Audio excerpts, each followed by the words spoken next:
Nakilala po ng GMA Integrated News ang isang Pilipino na nakakuha ng scholarship sa Busan, South Korea dahil sa pagkahilig sa K-pop at K-drama.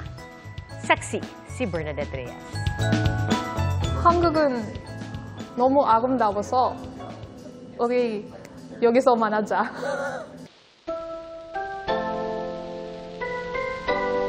Proud 100% Pinoy si Ruth Lin. Nakabase sa Busan, South Korea sa nakalipas na mahigit 2 taon bilang estudyante. At all expense paid ha, ang scholarship ni Ruth Lin dahil sa pagkahilig sa K-pop at K-drama. Kasi nga fan ako. Gusto kong ma-experience na kung paano ba mamuhay dito sa Korea. Tapos, ayun, sa kaka-search ko, nakakita ko ng, uy, may fully funded na scholarship. Wala akong kailangang bayaran. Pati may allowance ako monthly, meron din akong mga yung sa dorm. Nagmamaster siya ng film production sa isang university sa Korea.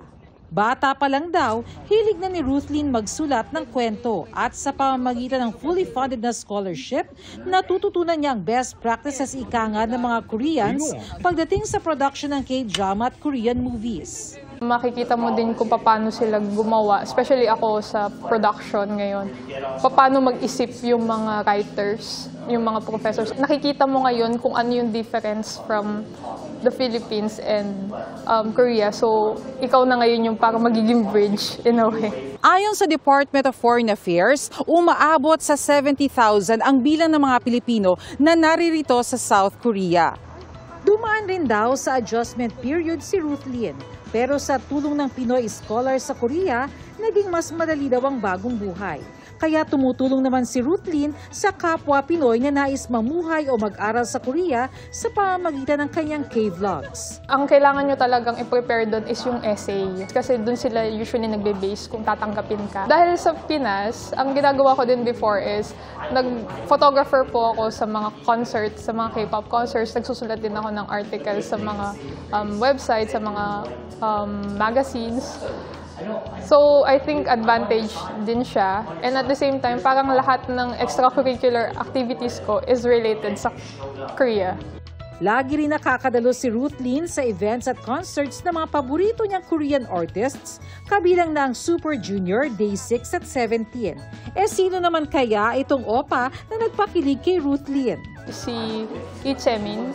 Siya yung bida sa Bon Appetit, Your Majesty. Pumunta ako dun sa fan meet niya last week. Kumusta? Ang gwapo!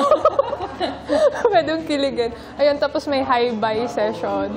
So, dun sa high-buy session, yun talaga yung parang ang lapit ko sa kanya.